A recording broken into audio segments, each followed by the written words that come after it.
Hello Capricorn, I'm here to do the reading for the month of April for Capricorn, Sun, Moon and Rising. This is a general reading. If it resonates, it resonates. If it doesn't, then it doesn't. I pre-shuffled your card already. And now let's see what's coming for April for my dear Capricorn. How are you, Capricorn? How is it going this month? It's been an interesting month, March, wasn't it? Ooh, Capricorn. What do we have for Capricorn for April 2019? It's 1st of April already. Just started. So we have the Knight of Cups. Beautiful. Knight of Cups. Right here for Capricorn. Okay, I think I'm gonna give up my candles. You can't see them anyway. Just to have this closer to you. There we go. Right, what else is there for Capricorn for the month of April 2019? Capricorn, Sun, Moon and Rising. Check out also the videos for the other important placements in your chart. Like say you have Capricorn Sun, maybe check out what your moon is and what's your rising sign. And check out the videos for those as well, because yeah, many times we're tuned into our sun energy more or our moon energy more, and we have like different, they're all different aspects of ourselves that manifest sometimes in different ways. So yeah, check it out. What else is there for Capricorn? When I was pre-shuffling your cards, quite a few cards were trying to pop out. They were more anxious then. Now let's see. Capricorn. April 2019. What's this? The Nine of Wands. This Nine of Wands keeps popping up for everyone. Alright, Six of Swords. And one more card for my dear Capricorn. Beautiful. There's a lot going on in here. There you go, the Hierophant. Let's see what's your theme. Bottom of the deck is the Five of Swords, Cups. Yeah, Five of Cups is your theme. This is the energy that works with this. So this is what you're going through the story in order to cope or to deal with your theme. So we have the Five of Swords is a place where you found some emotional stability. You've reached that four, you know, and you're moving on from that four into a place of emotional openness. And that feels a little bit uncomfortable, and because you have like emotional freedom, which is fantastic sometimes, like it's so desired, it's so beautiful. But sometimes it also feels like, okay, so what am I, wait, where am I going with this? What's happening? Do I feel empty? Why is this emptiness? There's so much space. What to do with it? You know, it's a little bit... And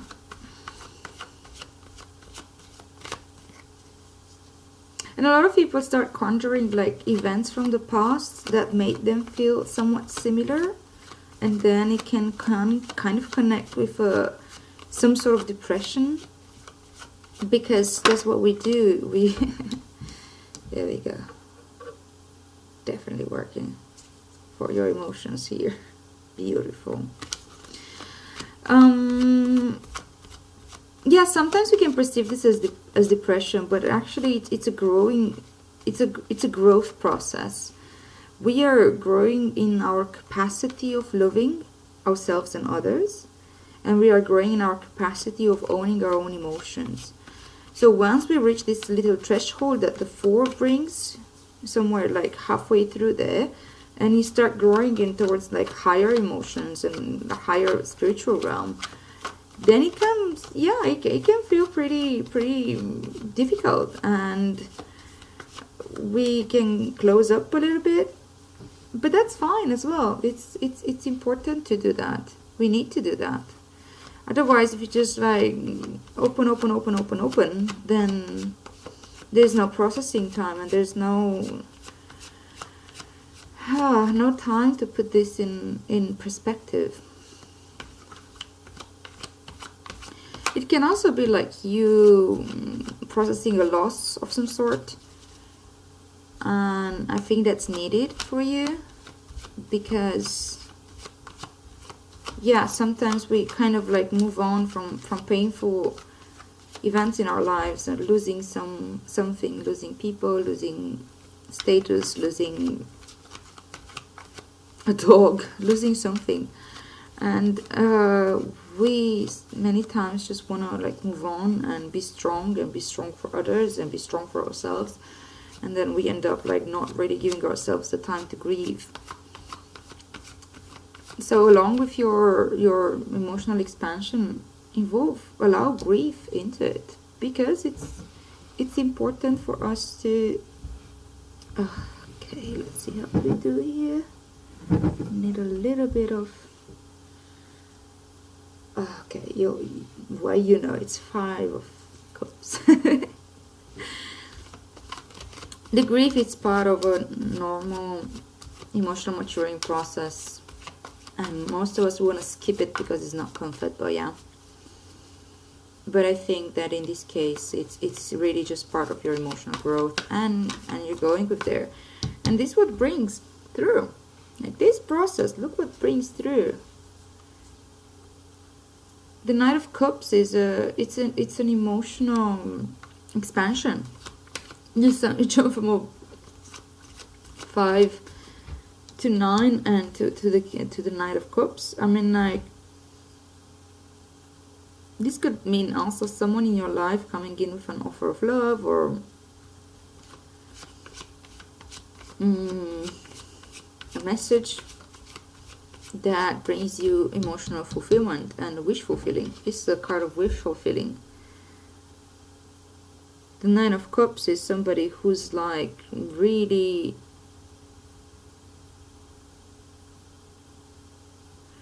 got what they wanted, and they're enjoying it.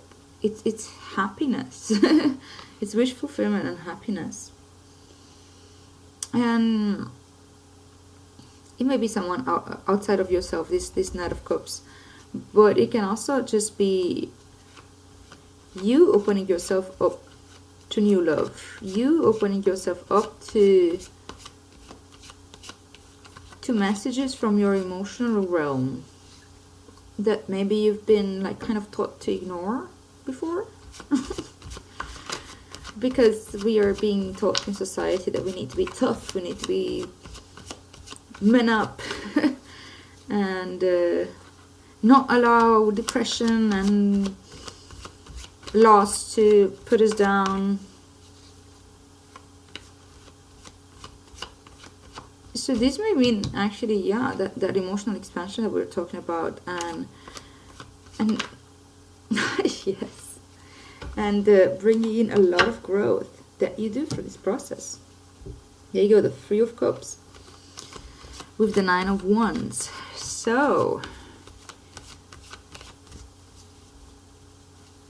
this may feel a little bit overwhelming for you, like, you know, so many emotions coming through. Once you open up to emotions, once you like open the door, it's like opening the Pandora box sometimes, and you're like, oh my god, there's so many emotions in there. I had no clue they were there, because I've been so used to ignoring them, and I've been so used to like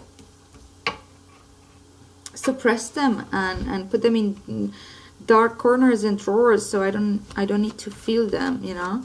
So when you're opening yourself up, you feel a lot of joy, and you feel happy, and you feel like, wow. But at the same time, it can also feel a little bit overwhelming, you know. But don't freak out there. Don't freak out at all, because this is a cause for celebration. You've taken the journey, and you've taken the journey inside, and if you allowed yourself to feel things that are difficult to feel, and that most people have the make a sensible choice to just cut off or suppress. And it may feel like you're wounded, it may feel like you want to close down again, to close up, to fence up, to not allow people in, to kind of stop this process. But I think that is just like an impulse. You're not really going to follow that, because this brings so much joy, and then it brings also like happy relationships with your friends and your support group and your soul family.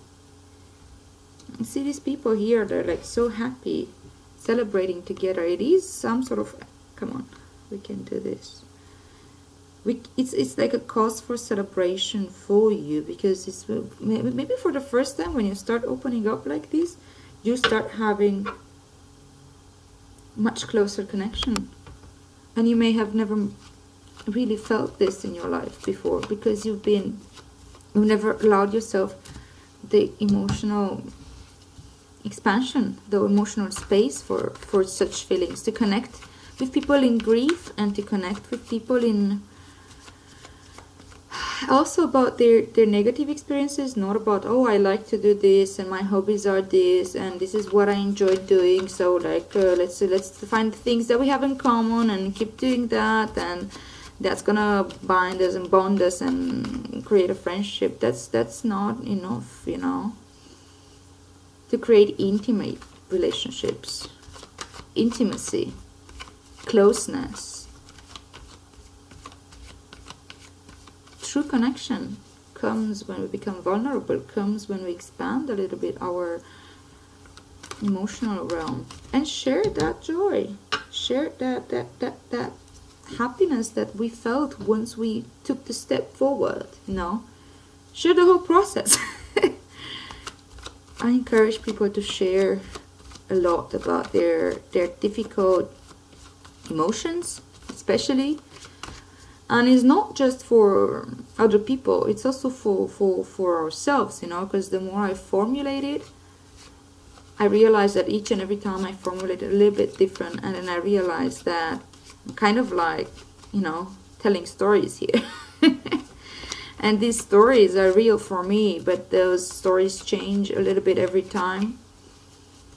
And then that's what we start realizing, okay, they're just stories, and I can start like changing the narrative in a direction that actually serves me, and changing the narrative to actually include a closer connection with my emotional body. And yeah, and as I said, this can feel okay. We have 2 cards for our Hierophant here. Very well, can read them both. And bottom of the deck you have the Knight of Pentacles, which is it's an earth energy, right? Yeah, so don't give up, don't give in to this energy of overwhelming, and allow yourself to connect. Whenever you feel like it's too much, you feel like you're outbursting of emotions and it's like so difficult, share it with a support group. If you don't have a support group, create one. There's always a way to do it. There's these AA and A meetings that they literally create so much support for people that go through that sort of healing from addiction process. And if you, of course, you maybe you're not an addict in recovery of any kind, but there are groups like this. And I've actually been encouraged at some point when I was struggling to go to NA meetings or AA meetings, even though I was not an addict. Saying that, you know, just like there's the connection there. I'm not saying do that. I'm just saying, like, look around you and see what's happening. See events, see see where do people actually share from the heart, and allow yourself to do that. But I think these are close friends of yours. These are your soul family. One way to create more closeness is to, as I said, to share more of your real story and how you really feel. And this brings like really rapid movement here, rapid change, and gives you the power that you need, the energy that you need to move forward from your mental process that's been keeping you here. This is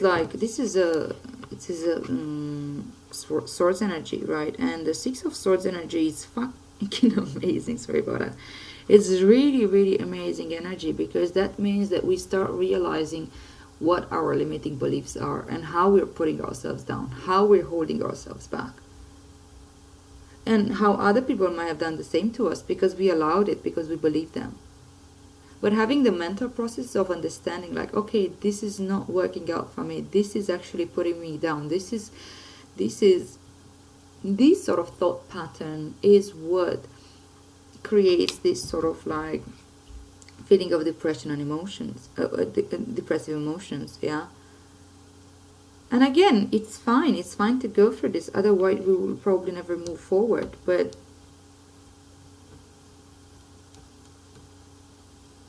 go with it. It's a sort of a awakening of understanding your own power, and it comes with the Eight of Pentacles, yeah. And the Eight of Pentacles, it's an energy of like building up and hard work and starting like creating your own physical reality,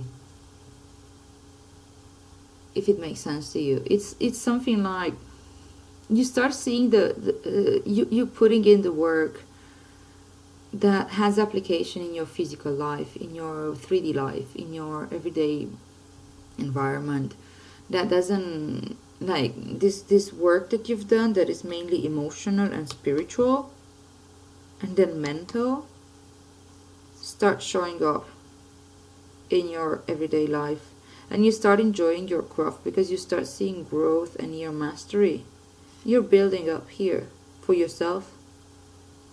This is an 8. This is like strong foundation. This is like foundation of the lower realms and foundation of the higher realms. It's 4 and 4, right? So you've got this. You've definitely got this. And you, Capricorn, I mean, like cardinal energy, you get things done, and you get things done fast. Fast. I'm so fired up with all this Aries energy, probably proposed you even more. And then you're learning from this. You're learning a lot from this. You're learning how to assess. You're learning how to communicate your assessments. And you're learning how to teach that to other people.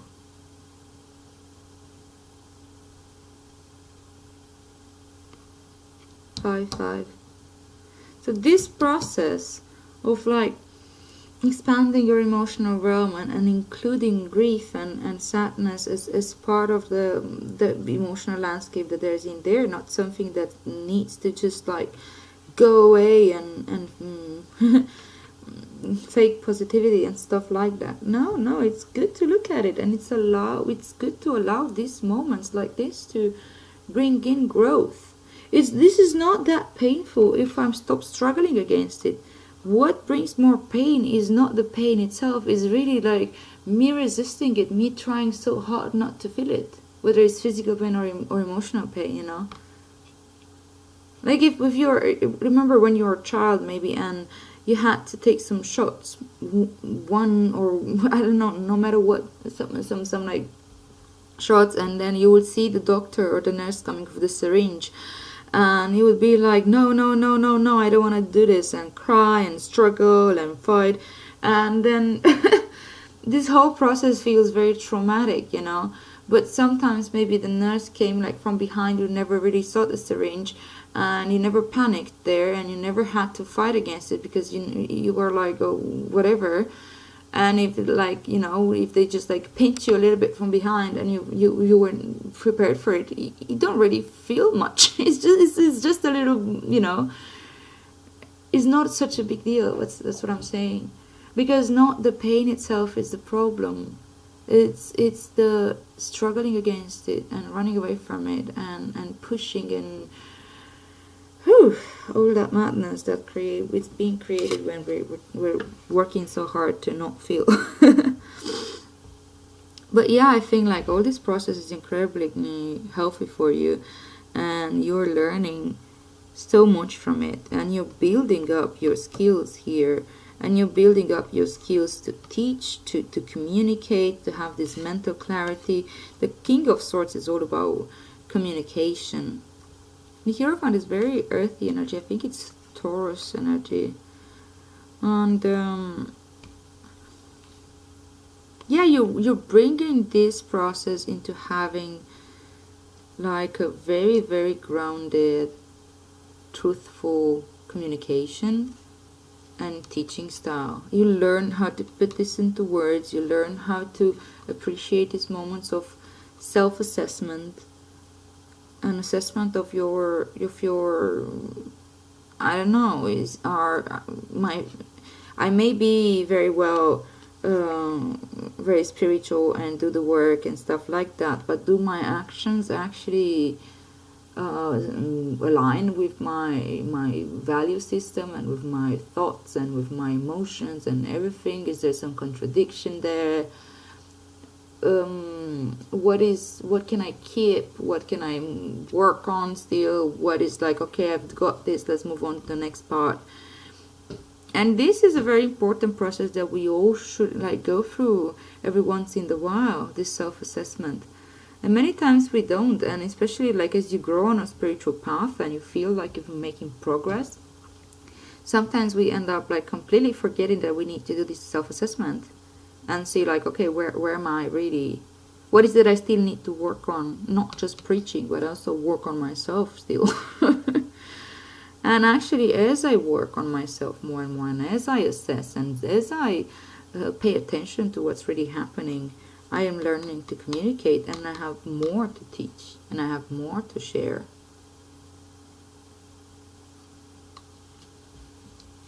And yeah, this is not a fast process. It takes time. It takes, like, you have the 7 of Pentacles and the 8 of Pentacles. These are both cards of like hard work, and this takes time. This is not done in like this, you know.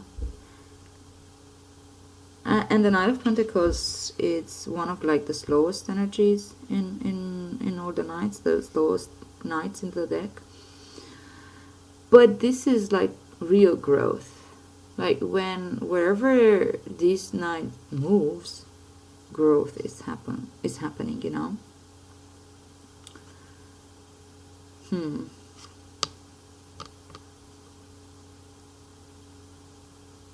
Yeah, I feel like this is also like some sort of upgrade here, because you see like this hard work starts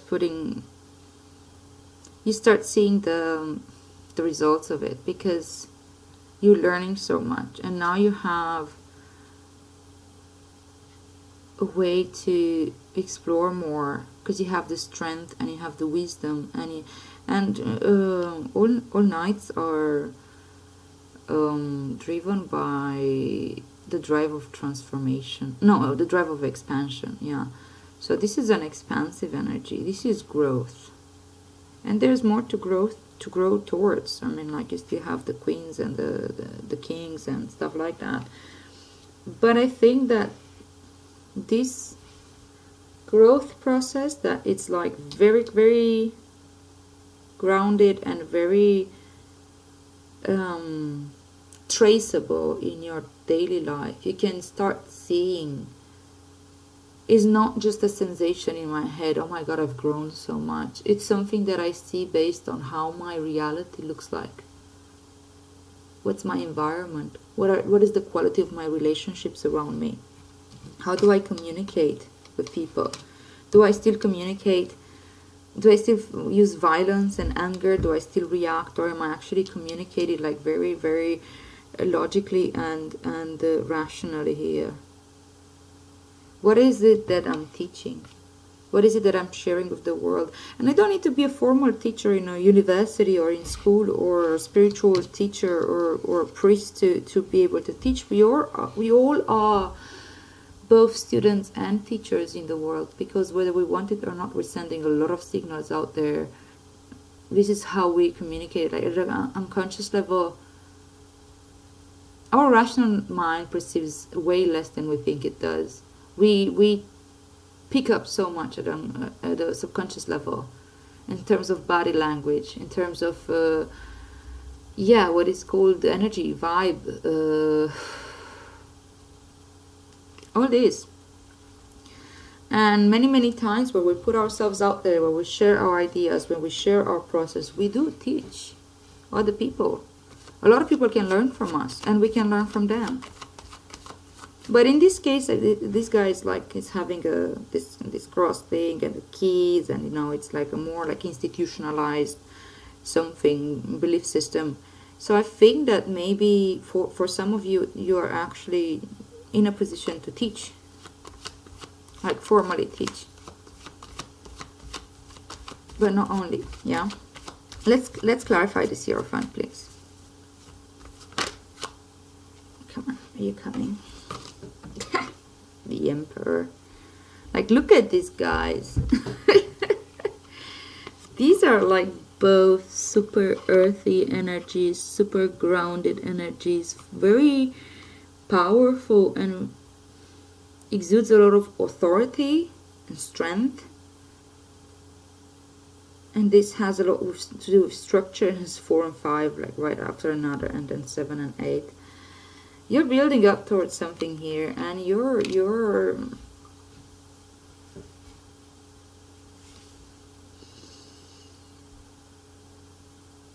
there's a lot of growth coming with that. The Emperor is very linked to your energy. Look at the realms here. Can be Aries energy, but it's like, no, I feel it more like this is very close to your nature, Capricorn. Structure, methods, how to do things, strategy. That's how you build an empire, and that's how you rule an empire. But keep in mind that in order to have an empire that functions and they're not going to rebel against you and cut your head off, would be to understand that you need to feel as well, and you lead by example. So when you teach, it comes from your own personal work. It's not just something that you've learned in a book. I hope that makes sense to you. And it does, it leads to real growth. This is good energy here, and there's a lot of joy, joyful energy, and some soft space, and moving on from difficult places. Seems like a month of real growth, Capricorn.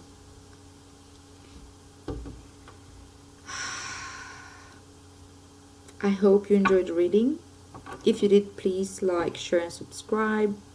That will really help grow my channel. As you can tell, I just started. So thank you so much for being here, and I'll see you again next time. Have a wonderful month, Capricorn.